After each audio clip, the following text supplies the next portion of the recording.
Good day and welcome to Ideas Pod at Raisina Dialogue 2025. My name is Elizabeth Sidiropoulos. I'm the Chief Executive at the South African Institute of International Affairs. And the discussion today is going to be from Cape Town to Capitol Hill. A discussion about the G20, South Africa's presidency, lessons to be learned, and how the handover to the United States that chairs it in 2026 will play out. With me, I have a really eminent panel to be able to discuss these issues and probably some of the geopolitical elements as well. To my extreme right, I have Professor Victoria Panova from HSE University, the Rector of HSE University, head also of the BRICS Expert Council, representing Russia, W20 Sherpa, also for Russia, and a good friend, I may add. And then to my immediate right, Keiti da Rocha Gomes, who has recently joined IPEA, which is the Planning and Economic Institute under the Brazilian government, under the Ministry of Planning, and is the director there of international development, international partnership, international studies. So really good to have you with us. Let me actually kick off with the immediate previous G20 presidency, which of course was that of Brazil, South Africa chairing it this year. And I'd like to ask you, I mean, from your engagement in the G20 in Brazil, also watching how the official tracks and the geopolitical elements played themselves out, what can we take away from that in terms of lessons for this year and indeed for the following year? Okay, thank you for this question. I think that the crucial lesson that you can take from the Brazilian presidency, but not only from the Brazilian presidency, but from all the developing countries' presidents, we had the last four presidents of the G20 was held by the developing countries. And I think that it was a good opportunity to put on the forefront of the debate the perspective of developing countries. Not only the issues, not only the priorities, not only actions or policies, but mainly the perspective of the developing countries and how you can, from our perspective, to find global solutions. So, and I'm happy to see that now under the South Africa presidency, we have a continuity of this perspective. We are continuing with the priority, a continuity with the way we think the world. And I think it's a legacy, not only to G20, but also to many others international forums, multilateral forums. And I believe that we change the way we think the world, we address problems, and how you can build together a solution. The principle of solidarity, it was reinforced by the Brazilian presidency, but also for the many developing countries. And just to conclude, you put inequality in the front of the debate, And inequality requires a systemic view. Inequality invites us to think the global problems and to find the global solution, but to look in the world systemically, because inequality is a systemic problem. So it was, I think, the good legacy, not only the Brazil, but also South Africa and of our developing countries' presidencies. Yeah, of course, South Africa has built on that. Its strapline is solidarity, equality, and sustainability. Really building on both the issues of, particularly on the issue of inequality. South Africa, unfortunately, has also very similarly with Brazil, the highest Gini coefficient, a legacy of our troubled past, apartheid past, and so these are very fundamental to us. But I want, before I move to Victoria, I want to ask you one more question relatedly. Moving towards 2026, with the US taking over the presidency of the G20, I mean, many of these issues that South Africa, that Brazil, India, Indonesia have put on the agenda over the last 4 years. And indeed, even countries from the global north in the past, they've driven some of the reforms. I mean, you know, we've heard from the Trump administration. It's not keen on issues of climate and sustainability. It believes it's been given a hard deal in global affairs.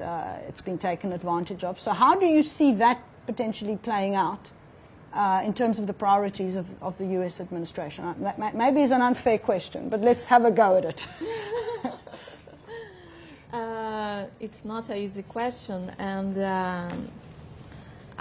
we had a lot of this debate on this issue yesterday here in Raisina, and I think that I could add a different point of view that I have listened around. Of course, we are going to face a very uncertain environment.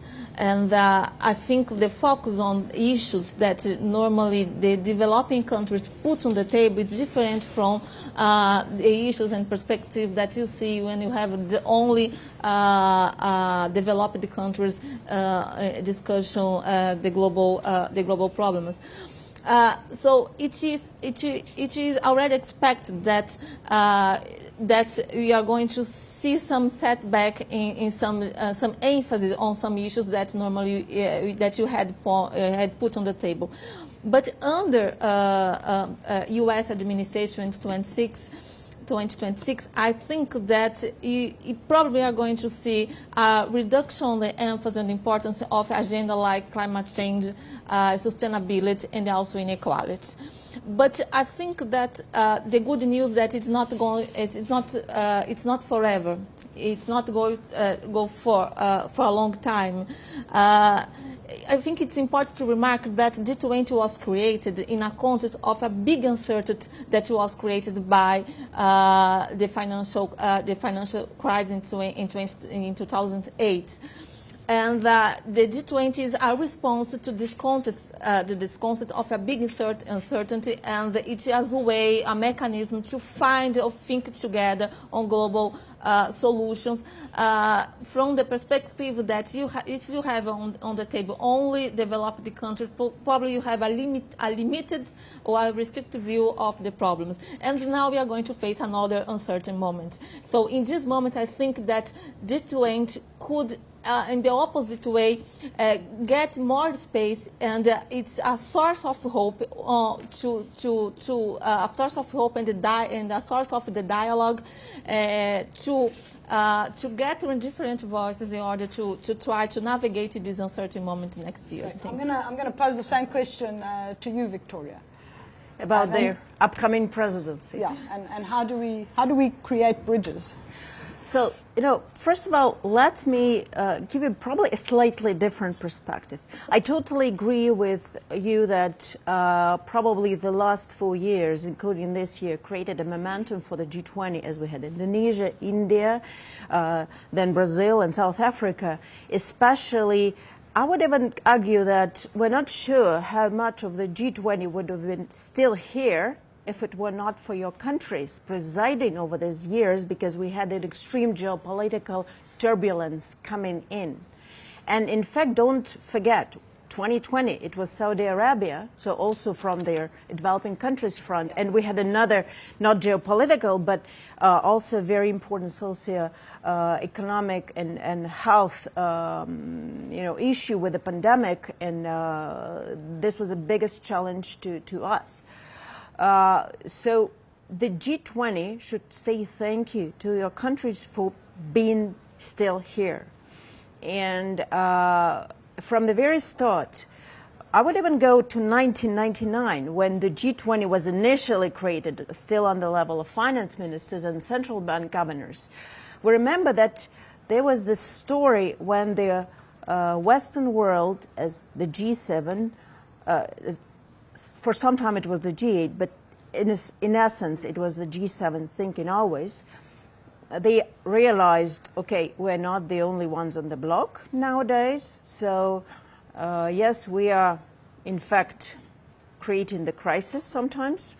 We are the sources of it, but we have to manage it all together with the developing world, which gained importance with their GDP growing, with their not only economy, but their technological reach, their political reach. It grew. And we remember they tried to, in fact, Americans tried to introduce a number of other groupings, but it was deliberate, right? G33, G22, but it never lived for long because it didn't take into account the real systemic difference changes in the world. And what we saw that the G20, when it was agreed and together with the countries that did matter, like India, China, Brazil, South Africa, Saudi Arabia, right? Turkey, South Korea. So with those countries in mind, there was a decision that, yes, okay, let's go ahead and try to make the world different. And also the idea behind it that it was more geo-economic. It was not about politics. Because even before the series of crises that we saw over the past years, it was clear that, the paths are not always, let's say they're diverging. They go in different ways. But economy, we're living on the same planet. And we have to overcome their incoming challenges. And there has to be a platform for that. And G20 provided for that platform. And we remember in 2008, it allowed for business to calm down and, in fact, start gaining some trust. We remember not all their issues were taking, let's say, having concrete decisions, and not all the decisions that were taken were honored. Let's look at protectionist measures. Yeah. But nevertheless, it calmed down and allowed to overcome the crisis. So with the next year, with a Capitol Hill, what is important is that, in fact, we went through the whole cycle. United States were the first to host it. We're coming back to the initiator once again. So I want to ask you on that point then. You talked about 1999 as a pivotal moment when the G7, G8 realized that they can't do things alone. Then, and it was a finance minister. And we got to 2008. That was another pivotal moment, another financial crisis. Now we don't have a financial crisis, but we have a shift, a significant geopolitical shift. Do you think this is the next milestone, that the G20 after 2026 is going to be a very different animal? I'm not saying it as a milestone as 2026 itself. Yeah. I would say that we are living in a historic moment because United States having a very different stance now, but realizing itself as a sovereign power with its interests. And that's what's key. All the G20 countries, they are sovereign states, minding their interests, but in order to achieve global common good. At least that's the ideal, how we are expecting it to see. So what we need to do, and maybe it's still the time for South African presidency, as the last before the bringing it back to United States, to evaluate what we've done, where we failed, or what we managed to achieve, not only in small projects, but generally. And then I think it will be much easier to come with this evaluated legacy to Americans, because they will have their own priorities. Some of them will ring to our bells, some not. Yep. But I think we need to make this homework before, together with them, before this new cycle starts. So just to add to what you're saying in terms of the evaluation, one of the priorities that the South African government has put on the agenda is to, in fact, undertake a review of the G20 over the last. It's G20 at 20, but strictly speaking, it's 2008 to 2025, and I think that will be extremely useful. The one, it has also identified a number of themes that hopefully can carry through, particularly themes that are very relevant for Africa, and one of the biggest ones is debt and cost of capital, and it will be interesting to see how we take that forward, even though sort of addressing the African debt problem is is a much smaller, in terms of values, really. Or reform of the financial and reform of the financial institutions. We did it at the very beginning, but not afterwards. But I want to ask you two quick questions to both of you very quickly, because we're running out of time.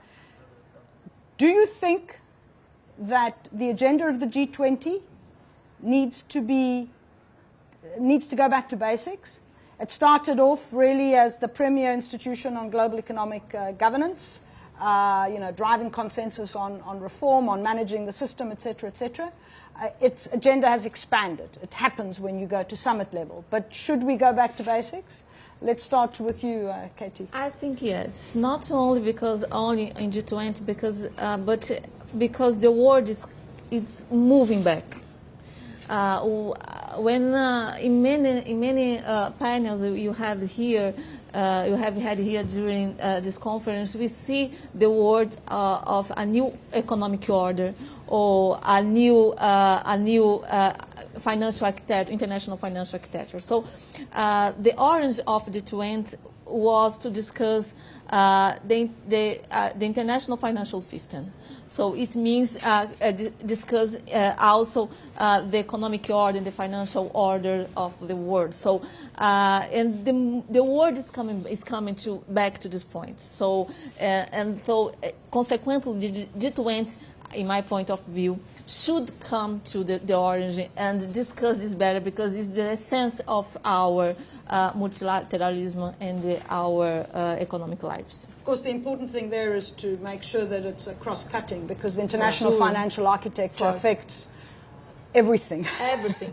Okay. Money does make the world go round often. Victoria. I'm not sure about how terming it as going back. Right? Maybe back to basics, but in fact nowadays it rings a different bell to us, because when we talk about new financial architecture, it's not about only IMF, which I mentioned, right, and their quota system, but it's also about what are their, can dollar be used as a weapon? It should not. The system, financial system, economic system should be transparent, should be open and equitable for all the countries. And I think this is where, with the complete depoliticization, as far as how much possible is it, we'll still have to see. But the G20 would do much good if it goes around those issues already on a new level of their historical twist. Well, thank you very much. I mean, we could discuss the issues of G20, both economic and political, because it is very much a political organization or informal grouping as well. But let's see. We have another few months of the South African presidency, even though this panel has the really great name of playing with words. From Cape Town to Capitol Hill, the seas, the South African summit will be in Johannesburg. And many of these issues, I think, are going to be front of mind, both for the South Africans and indeed as we prepare to engage with the US to hand over to them next year. Thank you very much.